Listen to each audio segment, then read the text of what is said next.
The following podcast is brought to you by the Johners Podcasting Network, found exclusively at wrestlingwithjohners.com.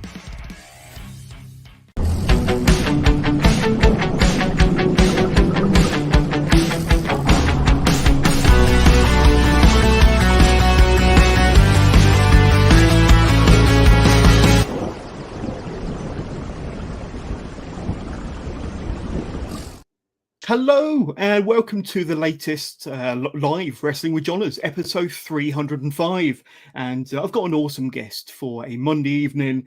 Renowned promoter, author, trainer, coach, pro wrestler, YouTuber, you name it, Mike Quackenbush. Great to have you on the show, Mike. How you doing? I'm doing fine, Jonas. Thanks for having me on. And I loved your really like Blade Runner-y intro there.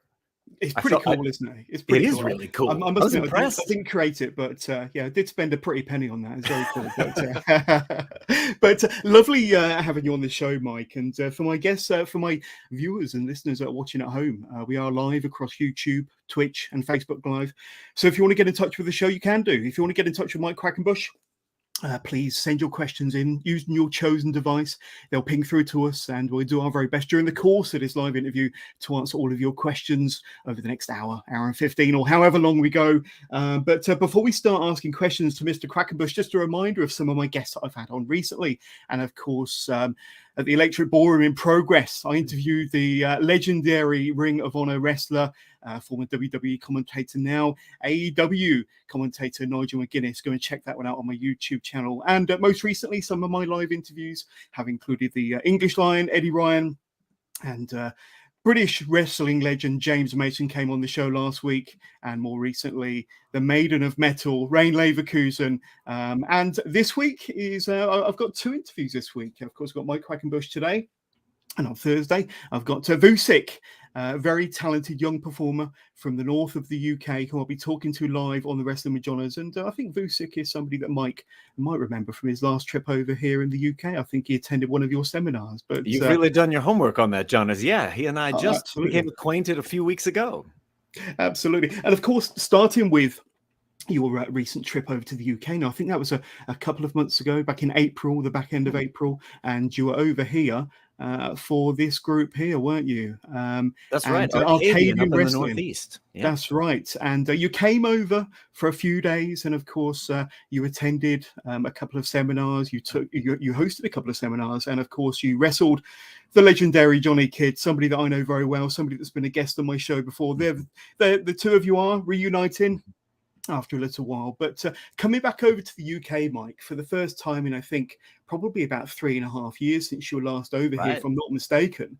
What was that experience like of revisiting the UK shores again? It could not have been more lovely. I had a wonderful time, and of course, part of that is getting to share the ring with someone that I really admire. Which is very much the case with John. I'm a great both admirer and student of the classic world of sports style. That really speaks to me. It tickles me. So any chance I have to share the ring with someone who's such a class act like John, like that's an occasion worth marking. And I went into it somewhat blind in that I did not know a great deal about Arcadian wrestling before they reached out to me.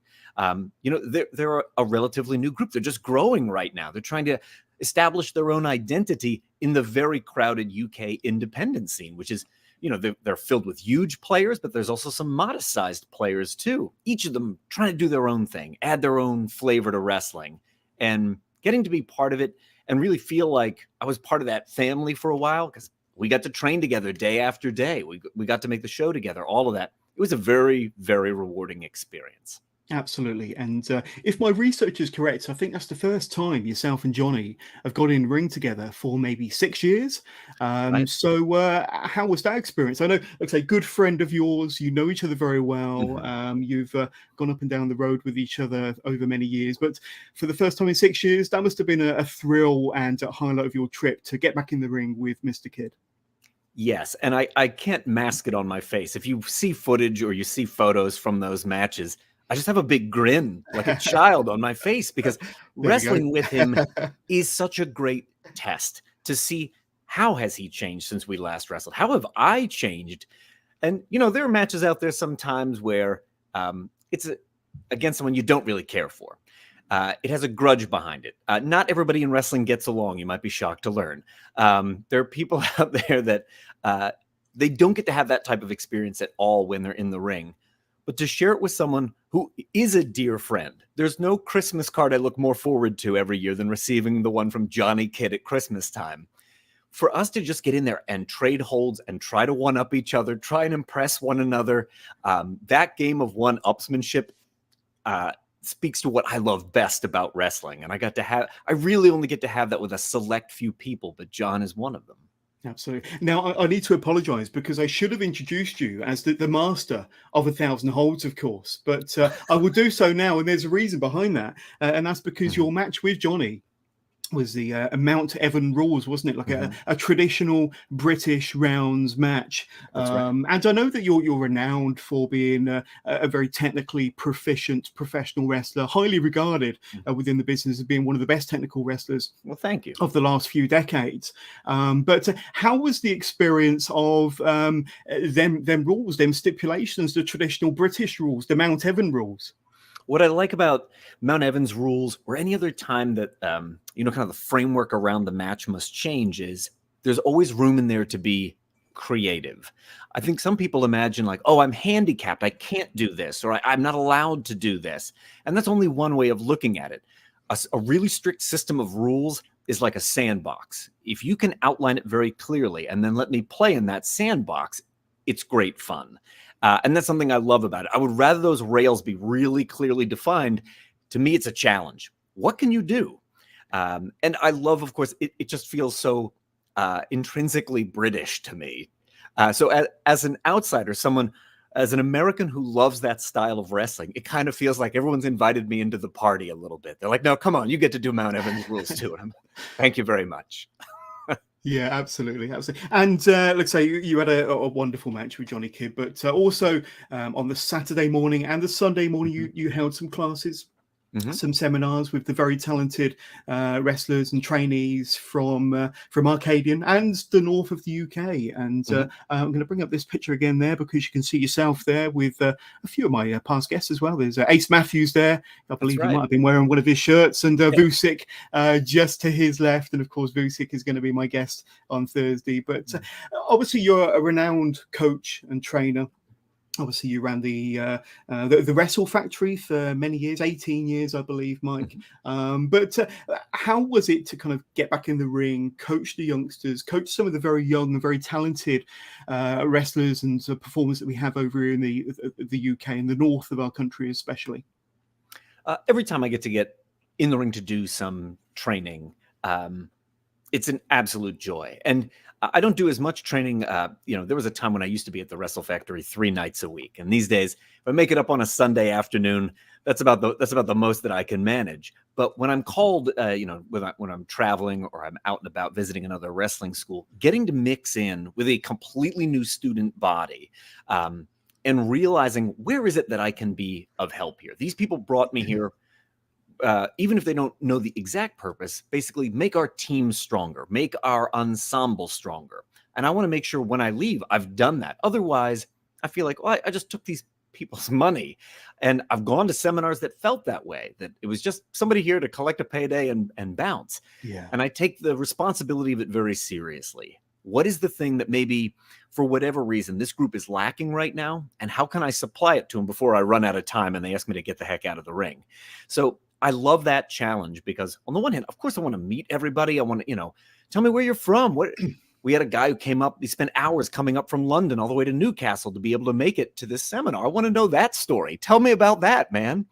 But then when we dig into the work, for me, the challenge always is, what is the thing I can supply to these guys so that when I'm gone, they really feel like he made a difference of some kind. If I'm going to come all the way across to the Atlantic Ocean and spend all this time in the Northeast of Great Britain, I want to make a good impression.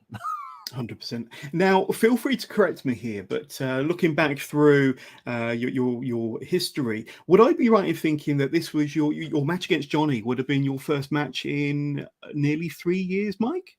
So I've had a handful since then. You have.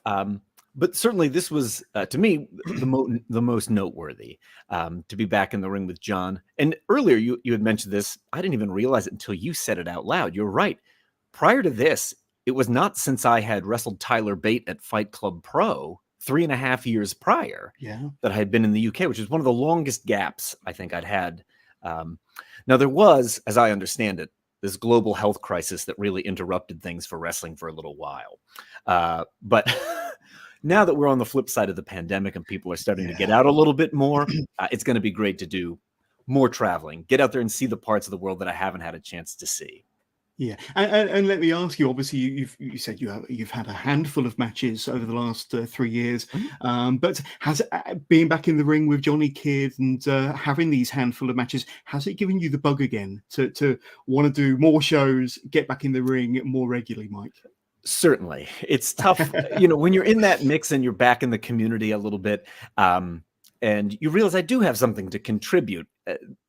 Not only is it very validating, of course it is, and it's very affirming, but it's very inspirational. And seeing that, there's a lot that I can contribute, especially, just meeting the gang at Arcadian, even though we did have, wrestlers from other groups dropping in, I felt like, wow, like there are so many places out here where the things I love to teach, the things I'm passionate about can really benefit others. Well, that makes me feel like, right, maybe it's time to get back out there a little bit more. Absolutely. I'm sure, as you said earlier, you've still got a lot more to offer, not just in a coaching capacity, but you never really lose it, do you? All these wrestlers have retired over the years and they're back again soon after. But I'm sure it's tough. It's tough to get it out of your system. And it wouldn't matter what other thing that you're doing, right? What other type of performance you're into. Maybe you're a great musician, or maybe you're a very funny stand-up comedian or something like that. While that puts you in front of an audience and it gives you the thrill of performing live, nothing exactly scratches the itch the way that wrestling does. It's very, very specific what that offers, and it's almost impossible to replace it when it's absent from your life. Absolutely. Let me ask you this more general question. Of course, besides being renowned within the wrestling business, you're a huge wrestling fan. That never leaves you. I've been a wrestling fan for over 30 years as well. But let me ask, what, in your opinion, kind of looking at the more mainstream stuff that's out there, WWE, AEW, New Japan, and the independent circuit, North America and the UK, where would you say, what's the current state of professional wrestling from your viewpoint, from your standpoint? What's the current state of professional wrestling at the moment in 2023, in your opinion? I think a divergence, which I felt was coming a couple of years ago, and of course, Fred, that whole global health crisis sure put a pause on a lot of stuff. But now that wrestling has kind of resumed, I feel that there is an increased divergence between what I think of as sports entertainment and pro wrestling. I know some people use those terms almost interchangeably, but I see them as being very different, and I'll define the difference for you. Sports entertainment is very geared toward cameras and an end product of television. And pro wrestling is very focused on the fans who are live in attendance and their entertainment. And I'm not trying to say one of these is good or one of them is bad. I'm just saying I think that's an important distinction to draw.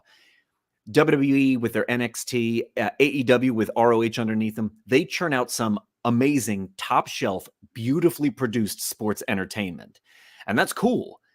And I think we're going to see more of this divergence where pro wrestling starts to identify or further distinguish itself from sports entertainment. And then within, we're going to see a greater variety of flavors. You're going to see ones that feel more like MMA. You're going to see other ones that feel more like superhero fights. It's going to look more like, Avengers or Captain America Civil War. And each of them are going to have their own unique niches. In the same way that, if you subdivide any musical genre, right?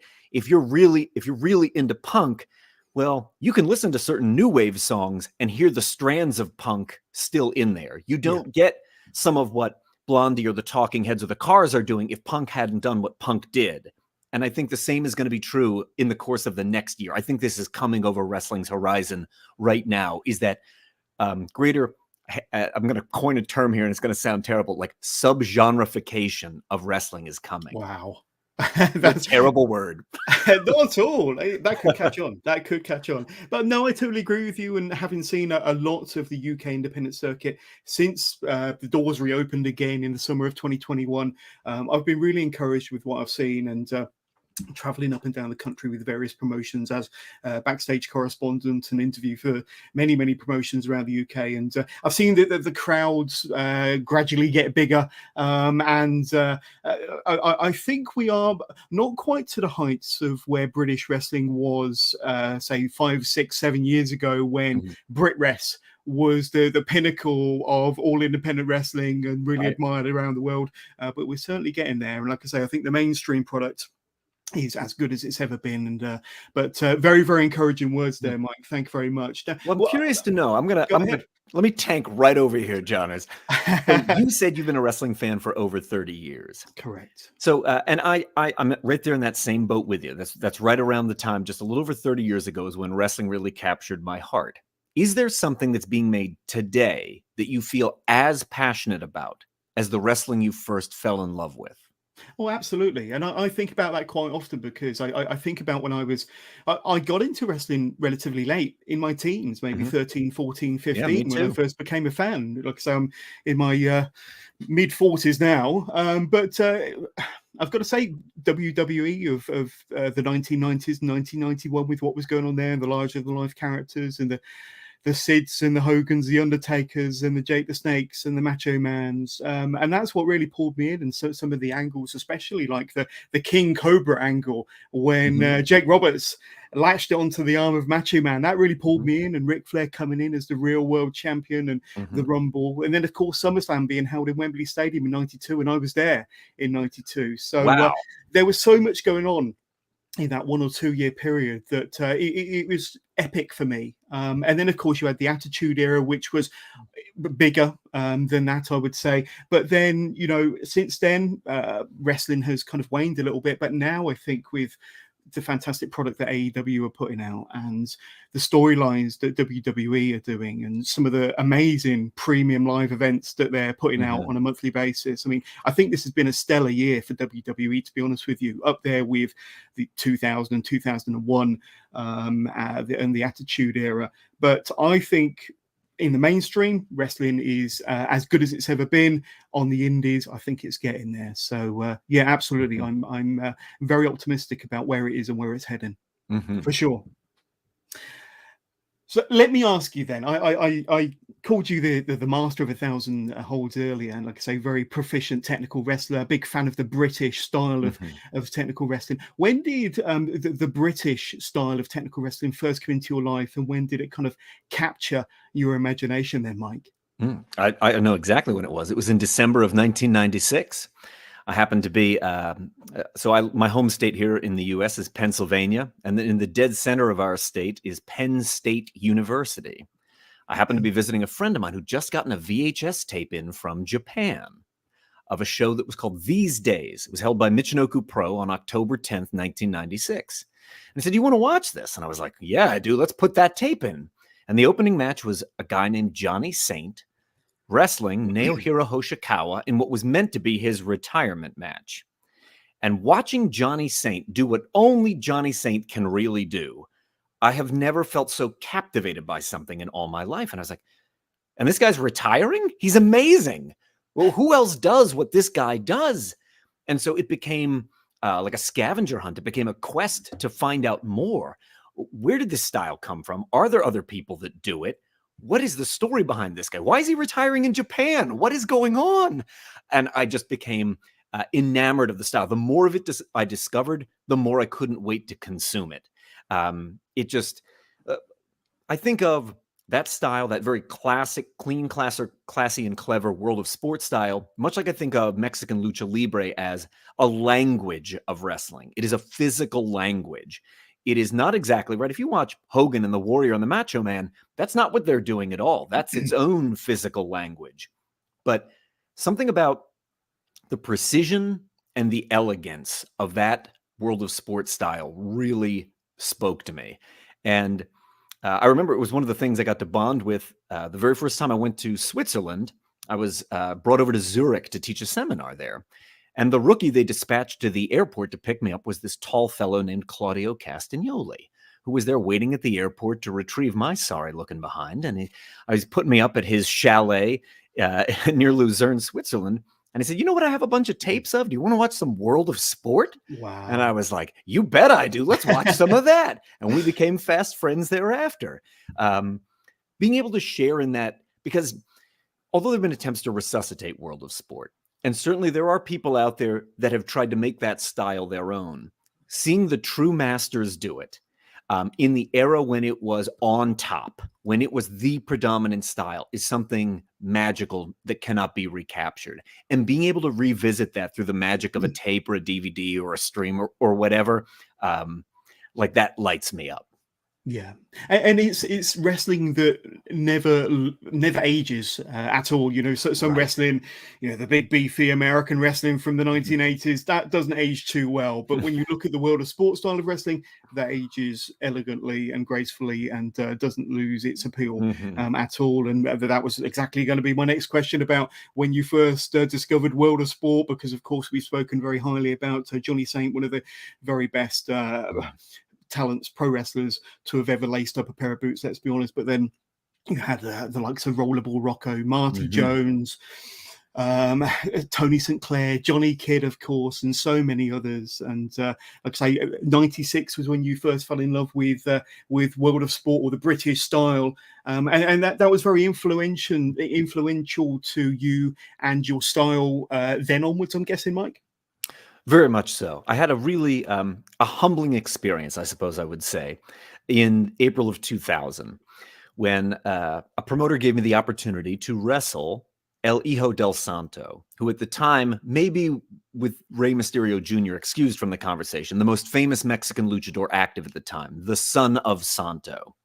And being in the ring with Santo for 15 minutes was incredibly humbling. I went into this feeling like, oh, I am competent at this job.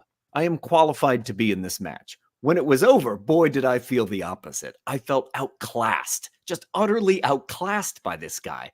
But it sparked within me a desire to learn as much about the different flavors and languages and styles of wrestling as I possibly could. Because I never wanted to feel so inadequate to the job ever again. So hunting that stuff down, studying it, making it my own, breaking off the pieces of it that really inspired me and saying, how do I put this into what I'm already doing in the ring? I liked that melting pot feeling, and that is what my style became. I would try to take the parts of, whether it was Japanese pro wrestling or Mexican lucha libre, the classic World of Sport style, whatever it was, I would consume it. You know, I think of it like putting ingredients into an oven. When it comes out, I got to taste it. Does this make for a good combination of ingredients, or is this a mouthful of yuck? And when it's terrible, I got to throw it out and start all over again. But I have never lost my passion for that process of learning the new style. And it doesn't matter if it's an ancient or obsolete style, or it's coming of age right now and it's cutting edge. Learning that and seeing what part of it really speaks to me physically is one of the great joys of wrestling. Absolutely. And I want to ask you about who I believe is one of your heroes, one of your idols in the sports, and that's Jushin Thunder Liger. Now, I understand that he was massively influential on your wrestling fandom and your wrestling career, and you got to wrestle the great man over in New Jersey in 2010, I believe. But tell us a bit about what it is about Jushin Thunder Liger that really turns you on as a professional wrestling fan and inspires you and motivates you. And the second part of that question is, what was it like to get in there with the great man? And that must have been just a dream come true for you, Mike. But tell us about your love for him as a fan, first of all. Yeah, when I first would glimpse American wrestling on cable television, a lot of it did not particularly interest me. And I do appreciate all the great things that Hulk Hogan did to elevate the business to a certain level. I am not ignorant of these, and I would not be foolhardy enough to deny him those accolades. But his wrestling never spoke to me. But one night I happened to be flipping channels on television, and coming to the ring was what to me appeared to be a superhero. This is a guy in a red and silver bodysuit with a flowing cape, a crazy mask with horns jutting out the side. And I thought, what is this? And then I watched him, and in the particular match he was doing, it was a tag team match in some kind of tournament that WCW was having at the time.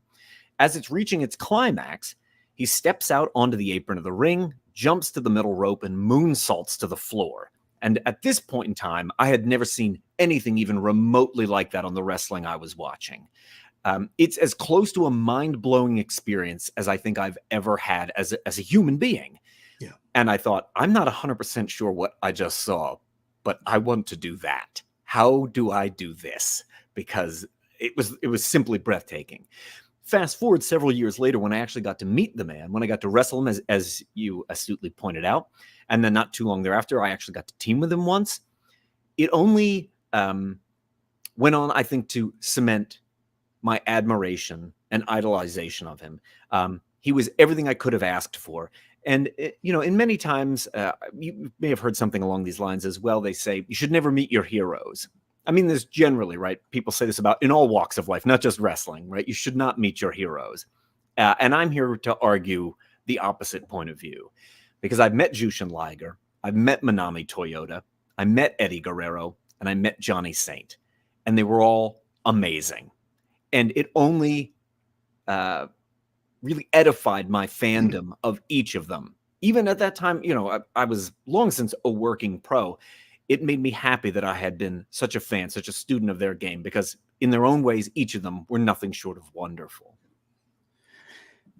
Now, I want to ask you about kind of the time frame that you first broke into the business, which I believe was 1994. Is that correct, Mike? Yeah. So around that time, you may remember another upstart promotion in the same state as you, Philadelphia, Pennsylvania, probably only an hour and a half away from where you grew up, that started by the name of Eastern Championship Wrestling. And a year or so later, this wild, crazy, hardcore group called Extreme Championship Wrestling, they broke away from the NWA, and there was Shane Douglas with his wild promo saying, "We are now Extreme." Obviously, ECW massively influential in the wrestling business back then, and still to this day, nearly 30 years on, still massively influential when you look at how WWE kind of transitioned into the Attitude Era and all these hardcore promotions, and the likes of Ring of Honor and maybe elements of Chikara kind of borrowed from ECW, and AEW doing the same today. But having ECW on your doorstep, whether it be as a fan or as a young trainee, how influential was that on you? You spoke about Jushin Thunder Liger and the British world of sport kind of blowing your mind, but having ECW there as well, so close to your home, that must have been pretty special for you. Right. Absolutely. It was a seismic level shakeup. And, in fairness, with hindsight, I think we realize how deep their influence was. But it isn't as if, that exact moment you're intoning there, where Shane Douglas throws down the NWA belt. While that was a big news story, I don't think anyone could have accurately predicted how deep the influence they would leave behind. Because really, we're talking about a 7-year span, 1994 to 2001. Those are the 7 years where ECW is just firing on all cylinders, so to speak. And yet those are 7 deeply influential years. But at the very beginning, I don't know, right? This was just another wrestling company. Did you hear what Shane Douglas did? Isn't that weird that he would do that? But as they started to pick up steam, so much of what they did came across like a revelation. Certainly, I remember seeing for the very first time, I think it was their event called Gangsta's Paradise, when Rey Mysterio Jr. and Psychosis are exposed to the U.S. audience for the first time. Now, unbelievable. They both appeared on When Worlds Collide, the AAA joint pay-per-view with WCW. But here they are on local television, right? As you aptly pointed out, an hour away from me, this is going on. And they're wrestling, I hate to use the term a second time in the same interview, but mind-blowing to see Rey Mysterio Jr. and Psychosis. It felt like this is the future, and the future is literally down the road. So that can't help but spark, right? It sparks your creativity, it inspires you, and it makes you want to work harder, because you realize this doesn't happen on the other side of the world, right? When you see, an experience I've had more than once is, you see one of these amazing Wrestle Kingdom main events, these epic length main events. And there is something a little detached about it when it's on the other side of the world. Hey, here's a glimpse into what's happening half a world away. But there was no ignoring ECW for me, because I knew exactly which road to take to get to the ECW arena. I could be there. If the show's 45 minutes away, I could probably make the opener. So having them, as you put it, on my porch, it was very inspirational. Absolutely, absolutely. And now, I mean, I got into ECW very, very early on, possibly in '93 when the when Worlds Collide, or was it when the line was crossed? One of those shows, but phenomenal, truly phenomenal, and supported them ever since. But just wondering, kind of, how influential they were on your early fandom or your career there. So thank you, Mike, and tell us a bit about how you broke into the business then, Mike, and who looked after you, who took you under their wing, and how did you make your start in the world of professional wrestling? In the dumbest way possible, John. Go on. So yeah, I don't want to sugarcoat it at all. So there's two answers to that. One is I was able to bring a pro wrestling event of sorts into my high school when I had just turned 18 years old. And that's really where I had my first match in front of an audience. But my start is me sneaking into the independent circuit at the opposite end of my home state. So I'm closer to the Philadelphia end of Pennsylvania. That's the eastern side. And at the western side of my home state is Pittsburgh, the Steel City. And that's really where I started to break in. And initially, I did it in the most underwhelming way of all. I would show up and ask, like, does the ring need to be swept? Do chairs need to be put up before the show? Right? Like, this is entry-level type stuff because I didn't have a coach and I did not have a trainer. I was just a backyard wrestler who thought, how do you do this? Right? My breaking in predates Google. So it's not as if I could turn to the internet for answers on this. That just isn't realistic yet. And so for those of you old enough to remember this, at least here in the States anyway, we would get a phone directory. The yellow pages. The giant yellow pages would come once a year. So if you needed a business or a school, you looked it up in the yellow pages. And there was nothing listed for pro wrestling in my phone directory. So I thought, well, what do you do? I guess you go and just ask if they have jobs. Right? What I don't know. So I know this sounds incredibly dumb in the internet age, that's what someone thought was the way to get into wrestling. But that is what I thought. So I would turn up at these shows in Pittsburgh or the neighboring states of Ohio and West Virginia and just ask those questions. Does something need to be done? Should I help put the chairs out? And of course, the promoters were happy to have a helping hand because there's never enough help on the day of a show. And they would say, yeah, kid, you can sweep the ring. We don't care. But you can imagine to someone who feels like this is what I want to do with my life, someone saying, yes, you can get in the ring to sweep it out. Well, just to be in a wrestling ring at that age felt very profound to me, that they would trust me to, yeah, go ahead and take something back to the locker room and give it to the wrestlers. You know, it felt like, oh, this is it. It's happening. I just have to keep doing this until inevitably what happened was a promoter came up to me and said, look, we just got word someone's not going to show up tonight. They're having car trouble. Do you have a costume? Do you have something that you could wear to the ring? Of course I do. I've been waiting for you to ask for months. Thanks so much. And again, like in my naivete, I thought, this is how it's done. So yes, that might be the case in this one really pathetic story. Now, there are systems for this, right? You can, like I said, it's a Google search away. I have a whole YouTube channel about this exact topic, basically. Of course. But back then, for lack of information, I'm just making it up as I go and hoping that something bad doesn't happen to me. So, yeah, like I said, it's pretty dumb.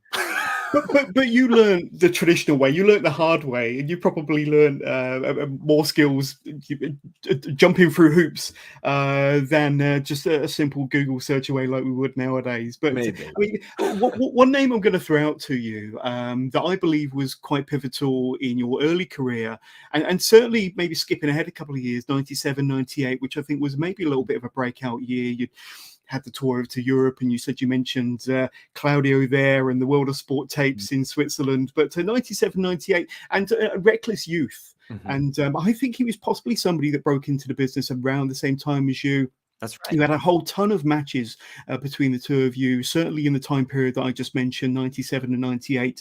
And I think that between the two of you, you really kind of learnt the ropes and learnt the business together. But what's your recollections of that kind of time frame and learning the pro wrestling business alongside Reckless Youth, especially with the amount of matches you had together? Yeah, you've really done your homework here, John. So well done on you. Yeah, Reckless broke in right after me. And in 97 and 98, in fact, sitting here at my desk, I don't know if I can let me see if I can show it to you. It's sitting right here. I just found this. It is from 25 years ago, I think tomorrow. So this is, I'm going to make sure I get it in the shot.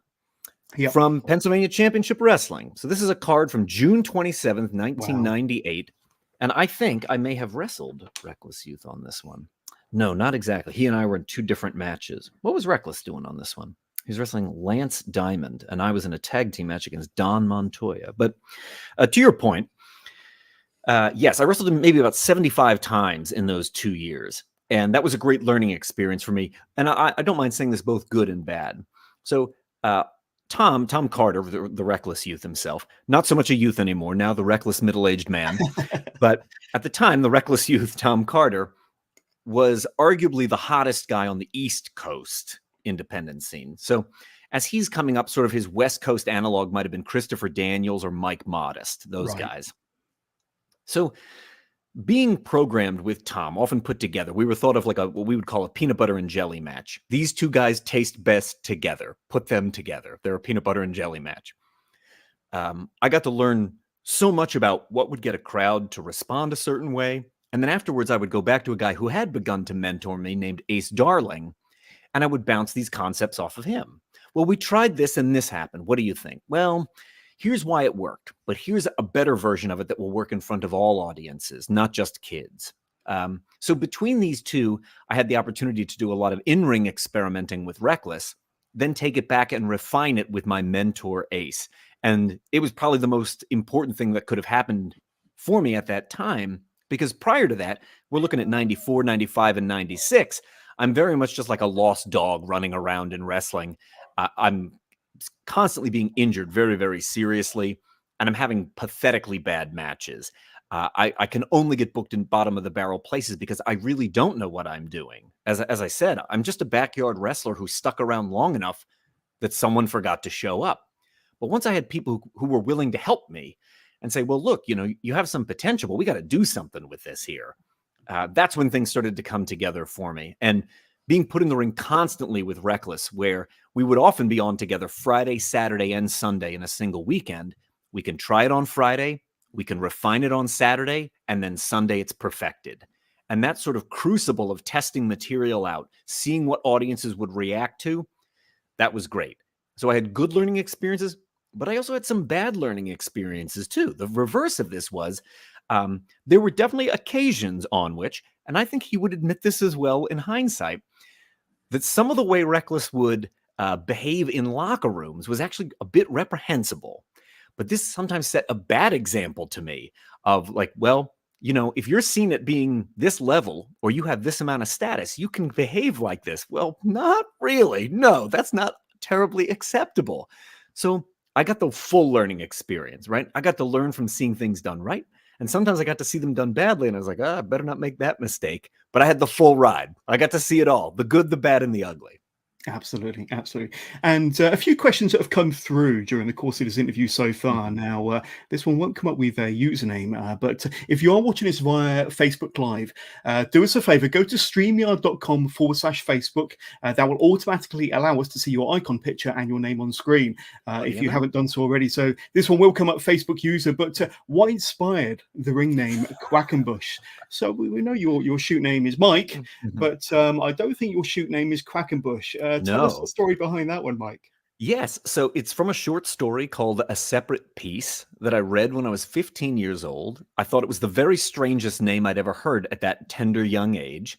When starting to get into wrestling, I was told, well, you have to have a name people can remember. And I was like, well, you know what I remember? The weirdest name I've ever read, Quackenbush.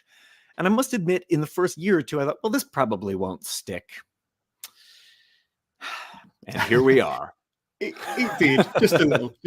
And that was actually Jay White, and he's actually a promoter down here in the southwest of the UK. So thank you, Jay. Yeah, thanks, Jay. Keep sending us your questions. Really appreciate it. Now so I'm going to be skipping ahead a little bit here, Mike, and let's just remove Jay's question there for a second. But skipping ahead to, now let me just get my dates right here because I don't want to mess up. But the early 2000s, now Mhm. 2002, now you would have been in the business maybe 7 or 8 years by this point. Right. But in January 2002, you started the Wrestle Factory. And then just a few months later, that same year, you started Chikara. So talk us through the inspiration behind starting up first your own training school, and then literally months later, starting up your own wrestling promotion. I mean, like say 8 years into the business, some might not consider that a terribly long time, but Right. here you are 8 years later, starting up your own school and promotion within the same year. But tell us about it, Mike. Sure. So, as I alluded to, Tom Carter, the Reckless Youth, my longtime traveling mate and friend, at this time, he's just back from a WWF developmental deal, which had never culminated in him being pushed up to television. And he felt very frustrated by this experience when he returned to the independent circuit. He felt like I gave them a good year, maybe even 16 months of my life. And all I did was, kind of circle around in the territory system that they were running at the time. So this predates NXT, predates, FCW before that. At the time, it was housed in Memphis. The WWF's developmental league was in Memphis. So he came back from this feeling like, I want to do something very different. I am bored by what's going on in wrestling. And I had become quite bored as well because I'm starting to love whether it's classic British wrestling or Mexican lucha or Japanese pro wrestling. And there's a real resistance to this on the American independents. I can't tell you how many times I would be told, you can do that lucha libre stuff when you're in Mexico, but you don't do that here in front of an American audience, kid. And if you try that again, your job here is gone. And I felt like, no, I think there's a real joy to being able to exhibit these other languages of wrestling, and that's what speaks to me. So the combination of Tom's return, feeling a little chewed up by the WWF developmental system, and my own desire to want to explore new avenues of wrestling, we thought maybe we should just make our own thing. Rather than being the guys that sit around all grumpy in the locker room complaining about like, I wish it was like this, or why don't we do it more like that? We felt like, why don't we just make our own thing? And you're right in that that's not a lot of time to have been active in wrestling, 7 or 8 years, to just decide, now we train people.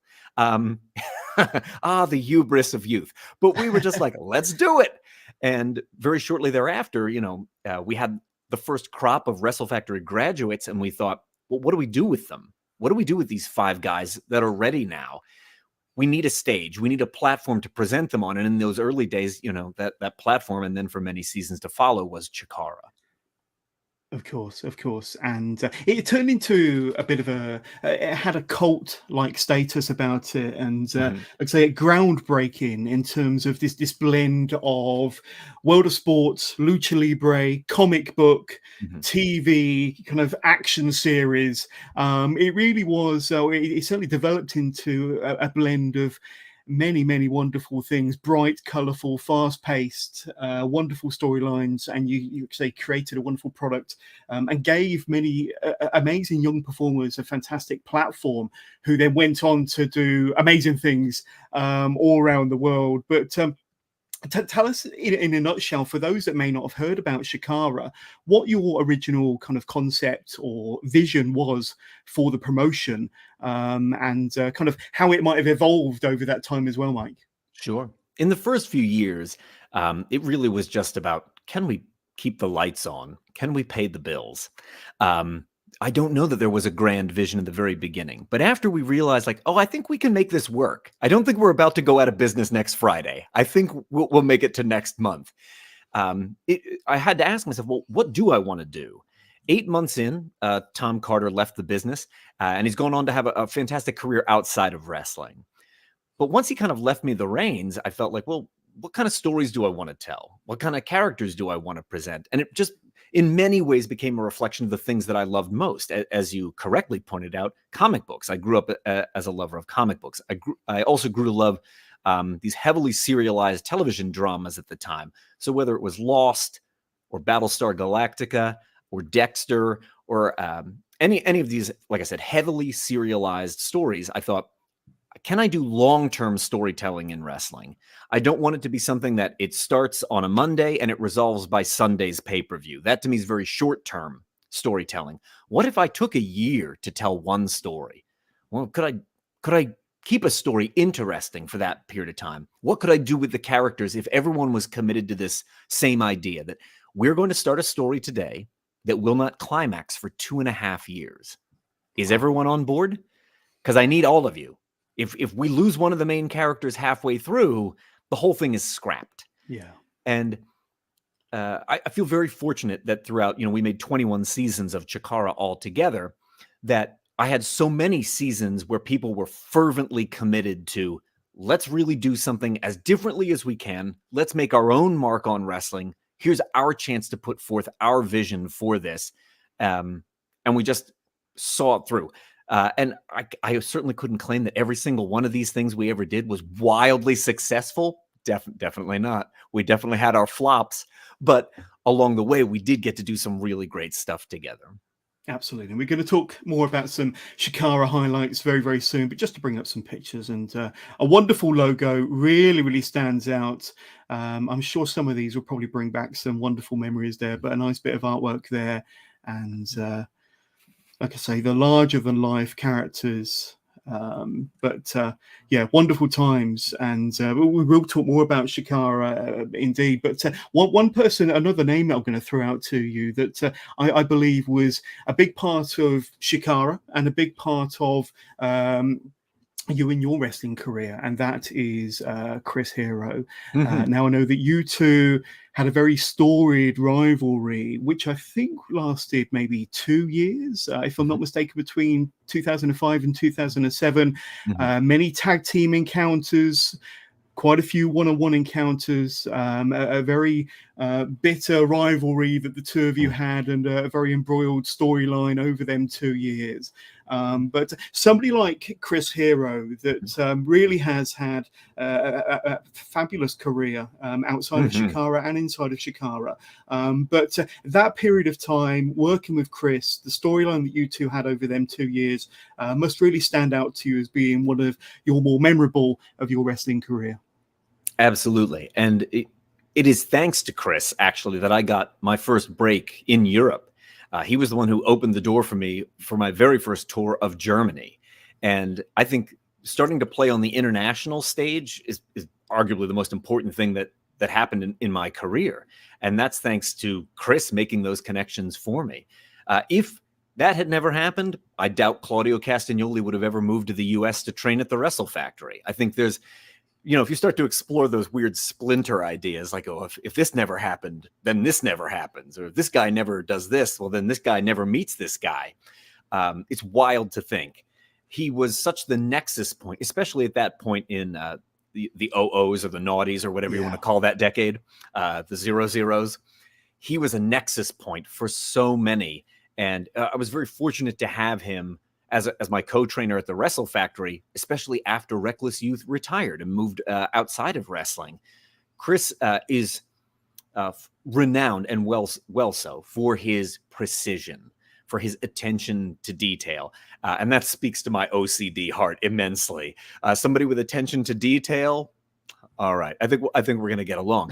And as coaches, I think we complemented each other very well.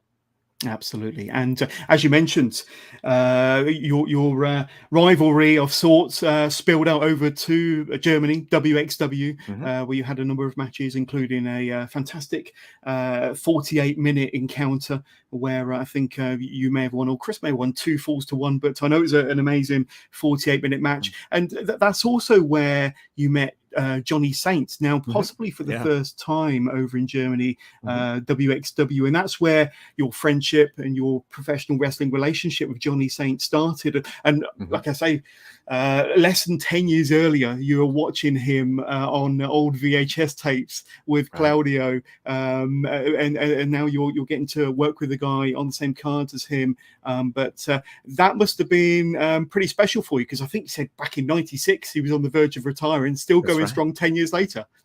Well, so believe it or not, I'll fill you in a little bit of that story, because that was number one what I wanted to ask him when we sat down to have tea in Germany. I said to him, after this retirement match in 1996, what happened? And, he told me a little bit of the backstory of World of Sport being canceled off of television, or at least the wrestling portion of World of Sport had been removed from ITV.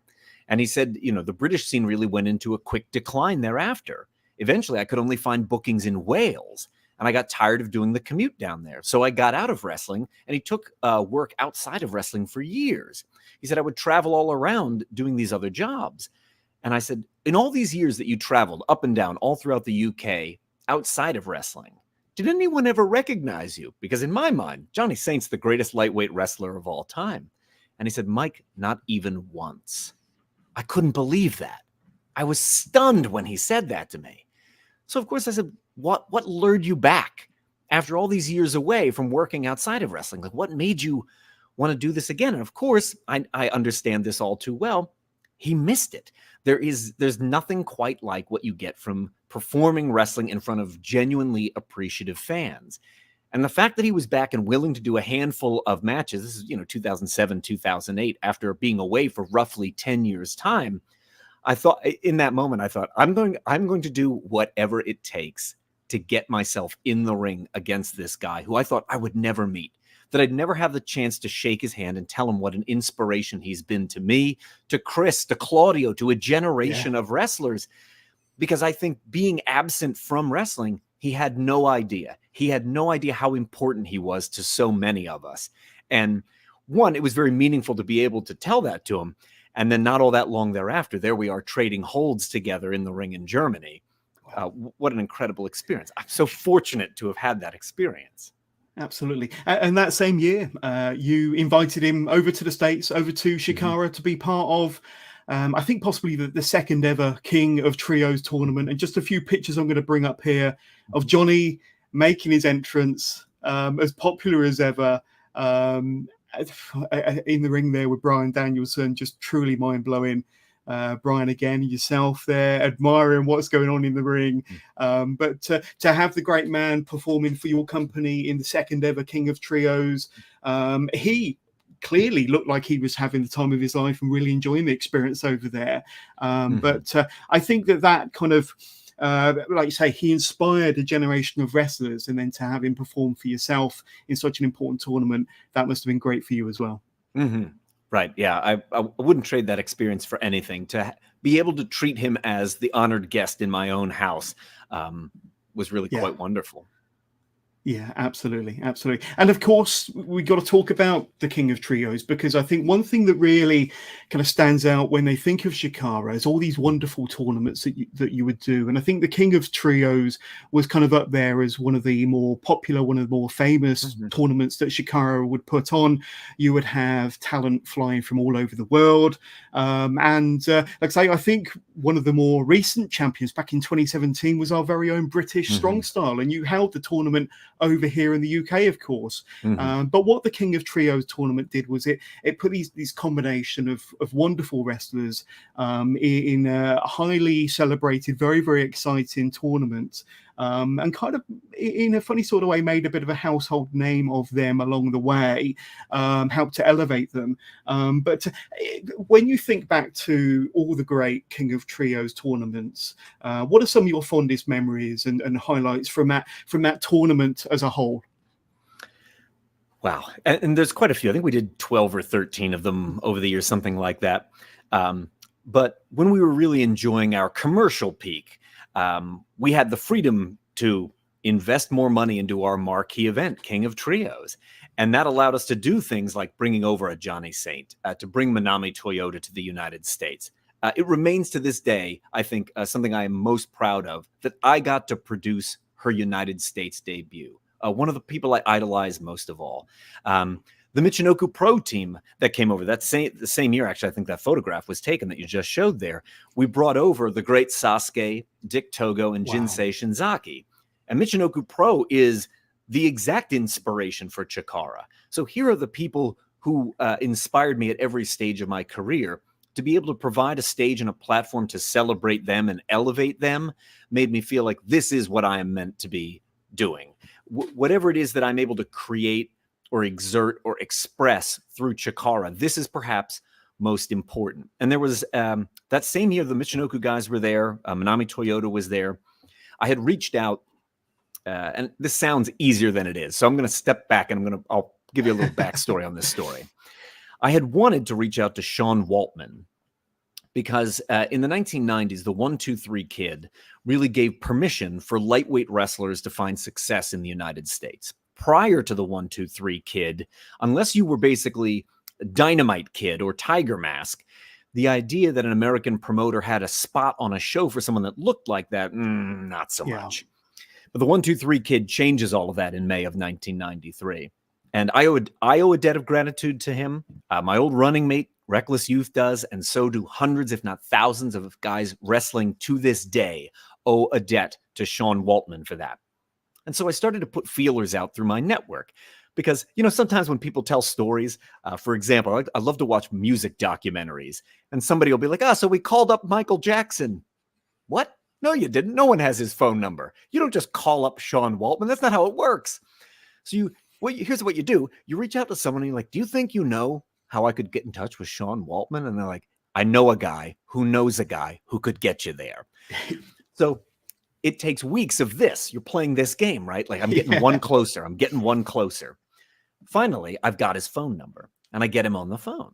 And I know he doesn't know who I am. We've maybe met 2 or 3 times in 2 or 3 of the 10,000 wrestling cards he's appeared on, right? He does not remember me. But I said to him, very sincerely, you've had a profound impact on my career as a professional wrestler. And I have a very special event that we put on just once a year called King of Trios. For us, it is our WrestleMania. And if there's any chance that you'd be willing to do this, I would love the opportunity to present the 1-2-3 Kid there. And I know you've been X-Pac and Six, and you've wrestled just under, his own name, Sean Waltman, now for years and years.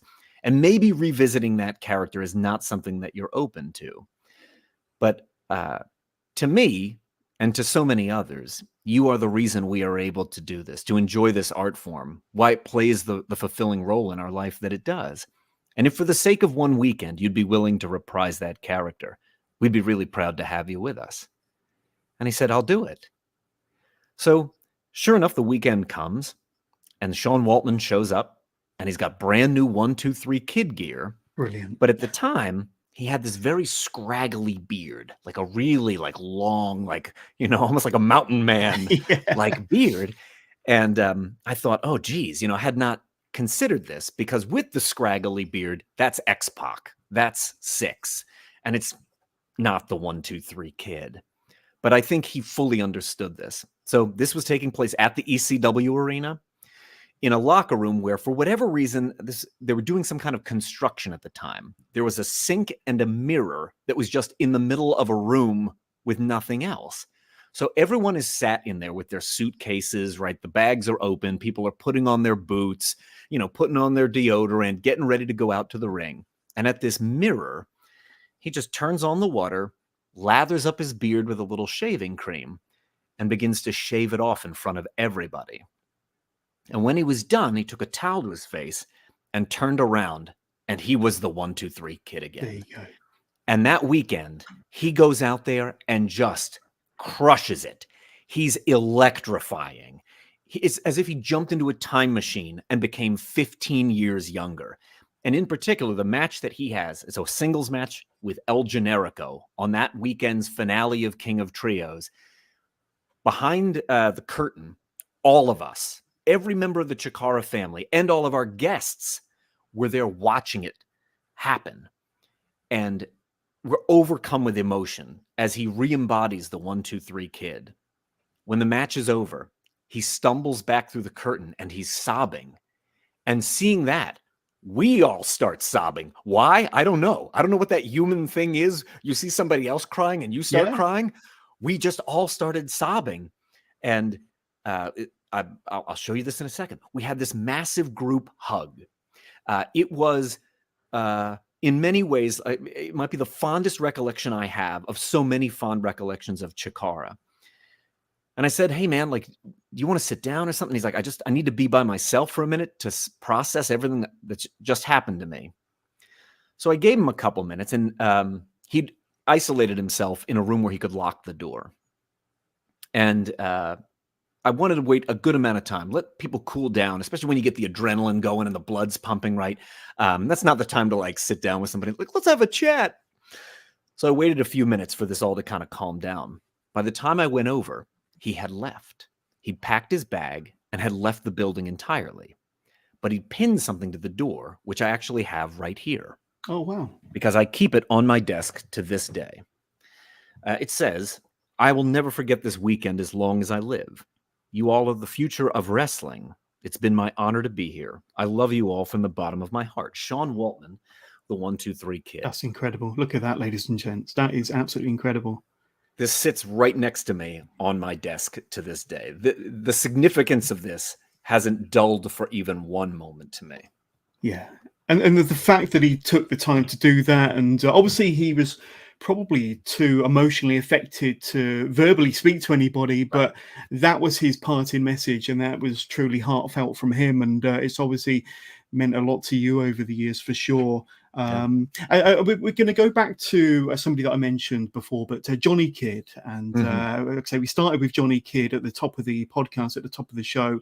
And in 2017, 2018, and 2019, you had the Johnny Kidd Invitational as part of Chikara. Now, when I interviewed Johnny, he said he's very honored, very humbled to have had a tournament named in his honor for those 3 years in Chikara. But like I say, we've taken a deep dive into your love and your fascination for technical wrestling, British technical wrestling. But what was the genesis, the idea behind doing an invitational tournament in Johnny's honor? I think of John as one of the great unsung heroes of wrestling because he does often get overlooked. He's one of the last of the classic era World of Sport guys to make it to TV. So he's long preceded by the Johnny Saints and the Clive Myers and the John Cortezes, the Jim Breaks, the Mike Jordans, the Steve Grays. So he doesn't have that long tenure on television like they do. And yet he is every bit as significant. And the fact that he is still out there having these incredible matches, that he's still a technical wizard, and that he has never lost his passion for wrestling. For someone who's been at this as long as he has, over 40 years, and to not have become embittered, to not feel jaded. He's at no point has he ever turned into like the cranky old man of wrestling who hates everything. These kids today, everything's rotten. No, there isn't an ounce of that in him. He is genuinely one of the nicest people in wrestling. Genuinely one of the nicest people in wrestling. Yeah. He's such a pleasure to be around.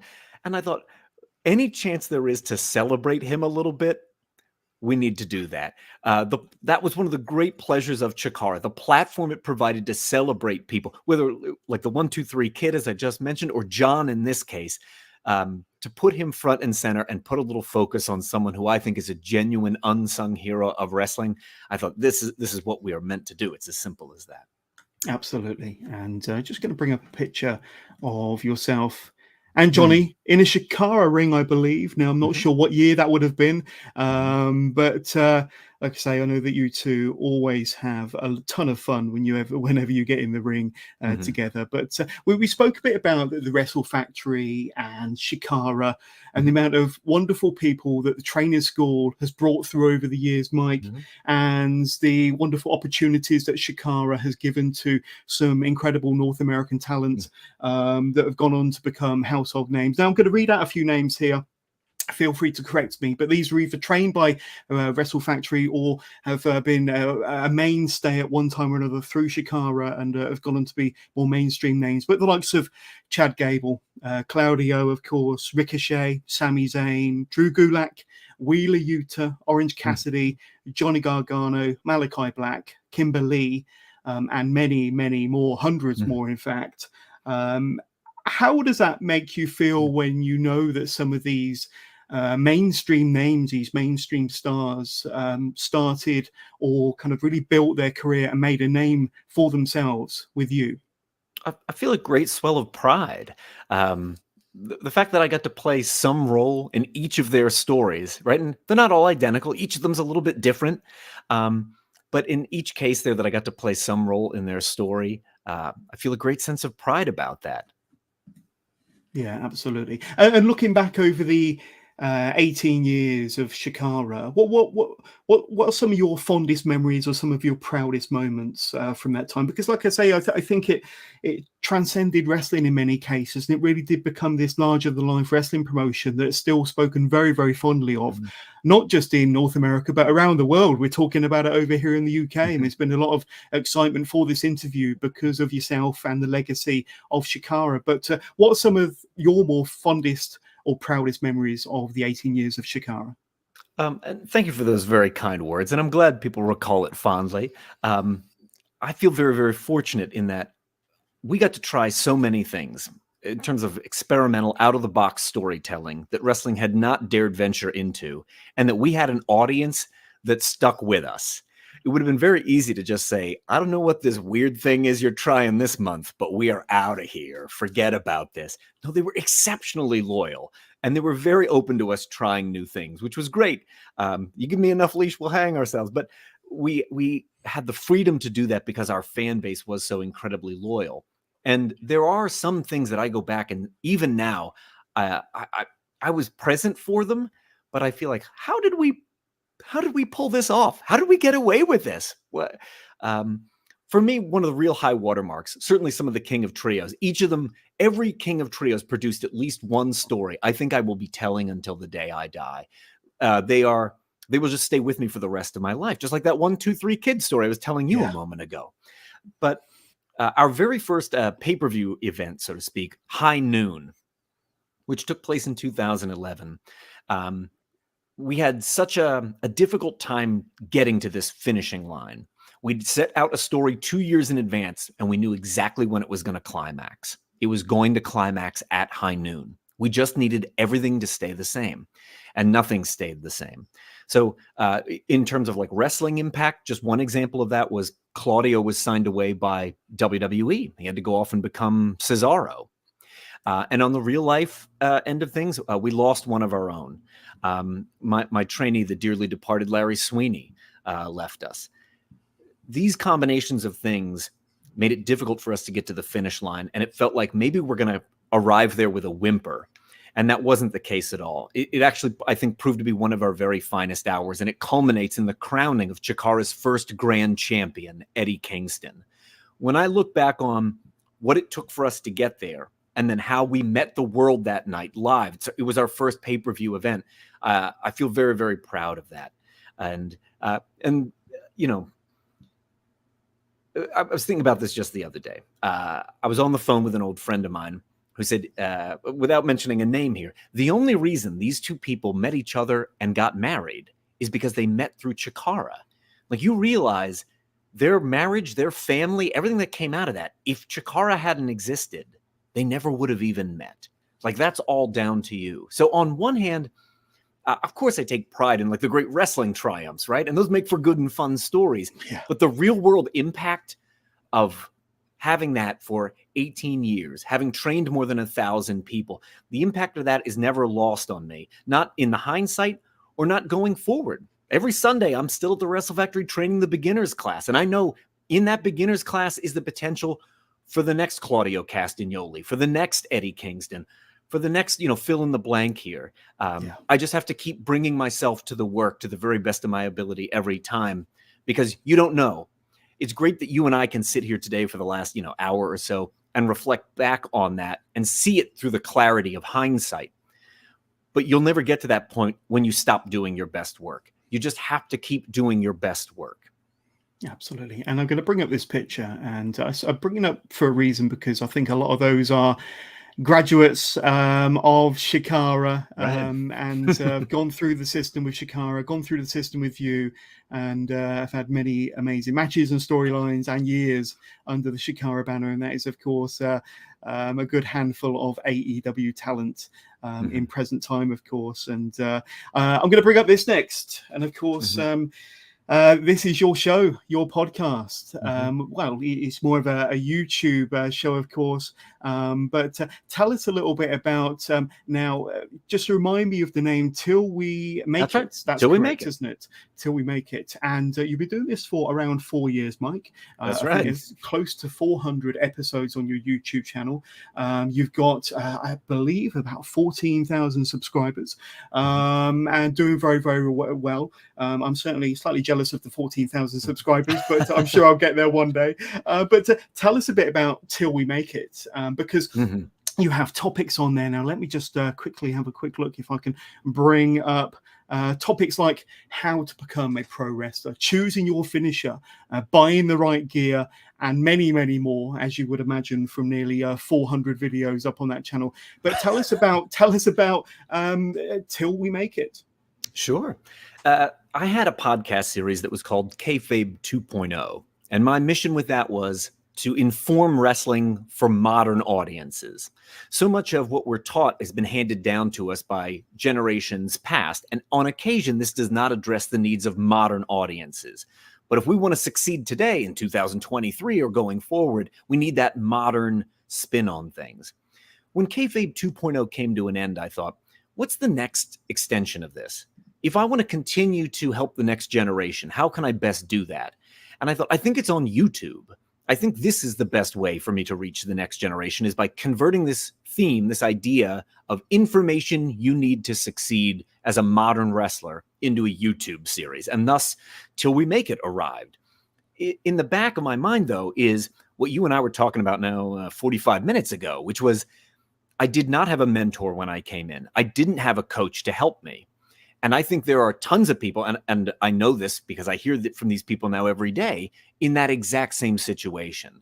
You know, I went to a school and they taught me the physical mechanics of wrestling, how to take a back bump, how to escape from a hammerlock, how to do a power slam. But they've taught me none of the rest of it. Where do I get gear? How do I get booked? I just got booked out of the country. Do I need a passport? You need all these answers to be a successful modern day professional wrestler, and there needed to be a resource for these. And that is what Till We Make It turned into.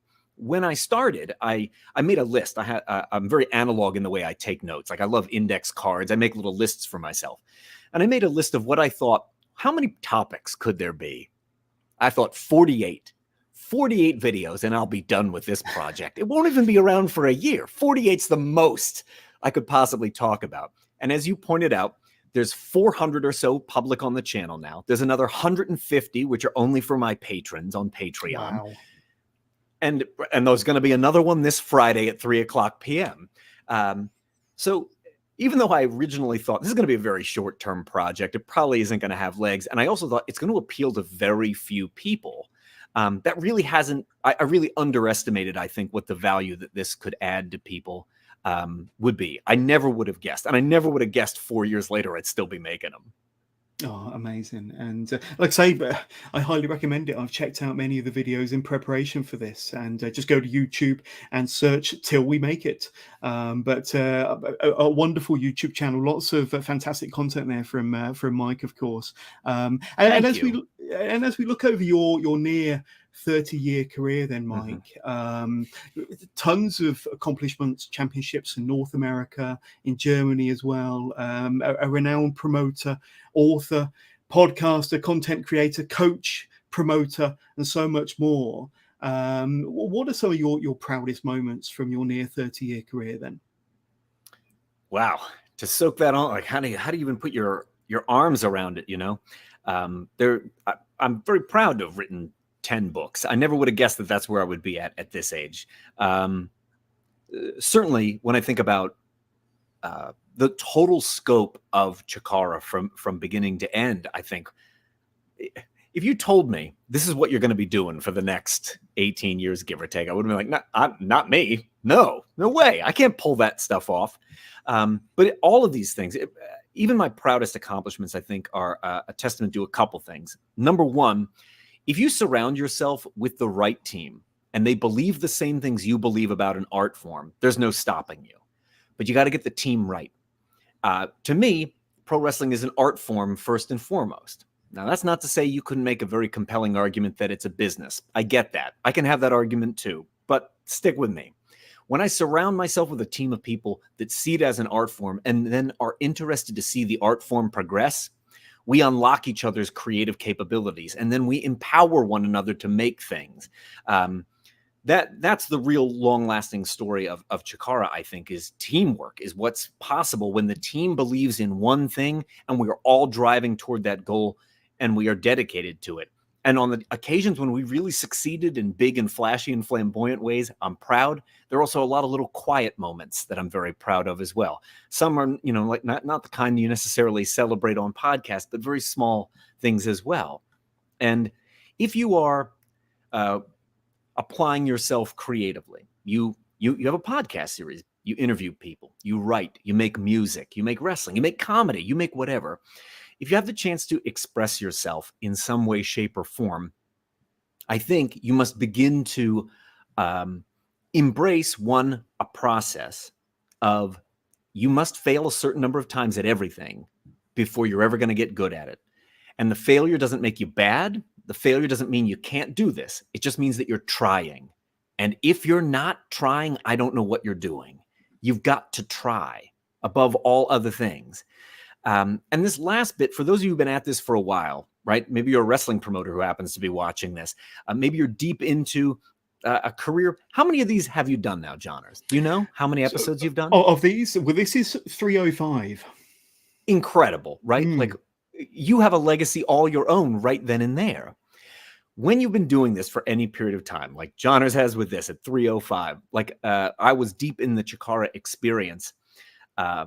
I wish I'd heard this a little bit sooner. And I hope maybe it's illuminating to you and anybody else that's listening.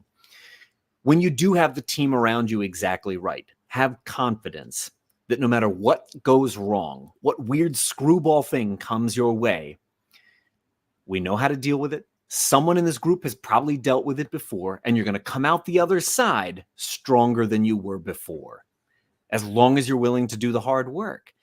There are times where it's easy to be discouraged, right? And you just want to, I want to throw it all in the bin, right? I can't stand it anymore. But if you're willing to go through that process, that nonstop trial and error, and sometimes suffer a bit of adversity, you'll always come out the other side the stronger for it. Awesome. Thank you so much for that. And to close out, we're going to go to some listener questions that have been filing through during the course of this interview. Now, where do we start? Here we go. So watching us live via YouTube, Voxel X, will Mike ever bring back Chikara? As Voxel X really misses the annual King of Trios tournament. So I don't know whether this interview has maybe inspired you in any way, or like I say, you still coach every Sunday at the Wrestle Factory. We spoke earlier about having that bug again, getting back in the ring. Do you have the bug again for maybe restarting Chikara? I've learned to never say never in wrestling, but I do feel this way about it. When there is a compelling story that is not being told in wrestling, and there's a team that believes in it, even if it's not called Chikara, there will be some version of that. I feel like right now I'm enjoying the fact that I do not have that responsibility or obligation. But like everything else, it's in cycles. There are days where I miss it. I would hate to make it sound like anything other than that. There are days where I feel relieved to not have the responsibility of Chikara. But eventually, right, you get all the right circumstances lined up exactly right, and the chemistry is right, and the timing is right. And I have learned to never say never in wrestling. Exciting. We keep our fingers crossed for sure. We really do. Let's see. We got Taj, who's watching us live via Facebook. Hi, Taj, who's also a UK wrestling promoter, by the way. Are there any other things you would like to do in wrestling or on your bucket list to do in conjunction with pro wrestling, maybe? So how would you like to answer Taj's question then? Very much so. Especially in the last year, I've spent a lot of my creative energy thinking about what I'll call concept albums. They are standalone wrestling cards that are exceptionally niche. So I borrow the term concept albums, of course, from music, but the idea of something very, very dedicated to a very strange idea, exploring it fully. It's one card and it's over. It's not serialized. It doesn't go on and on and on.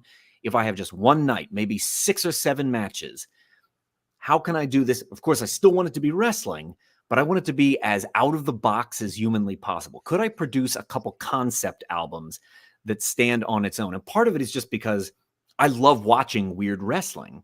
An example of this was during the pandemic, some engineers in Japan programmed robots to wrestle each other. Did you happen to see any of this?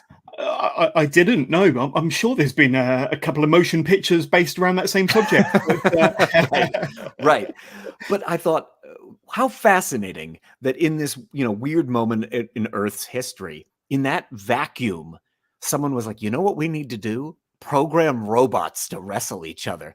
That type of ingenuity, I find that fascinating. I would have never thought of that. You could give me 10 pandemics, I wouldn't have come up with robots wrestling. But there are fun little ideas out there. And I often think it would be really interesting for just one card to take some of those ideas and make them real. Awesome. And we've got the armchair champion, John Anderson, watching us via YouTube. Thank you, Mike. He's got a couple of your books, so both of your books, until we make it, have been a masterpiece of learning the art of combat theatre. He's a big fan. So thank you to John there for sending in your very kind comment there. Absolutely. Let's see what else we've got here. I love your work in Yes, John. Great job. Here we go. And Alex Perez watching us live via YouTube. Last question from him. Any memories of wrestling a kid in Spain? And obviously he's a wrestler from Spain. And what wrestlers from Spain were impressed were you impressed by aside from a kid and wanted to bring over to Chikara there? So wrestling a kid and maybe any of the Spanish wrestlers that really took your eye. Oh, yeah. So, and I was lucky enough to have a couple of them then over in the US, but specifically I got to see the White Wolf team when we brought King of Trios to the UK. So when we staged it in Wolverhampton, I felt like I must go out of my way to make sure there's great European representation. So I needed to start studying the Scandinavian independents, right? Up till that moment, had I spent a lot of time watching what independent companies there were up in Scandinavia? No, but I started doing my homework right away. And when I first saw White Wolf out of Spain, I thought, we got to get these guys. Somehow we got to get these guys.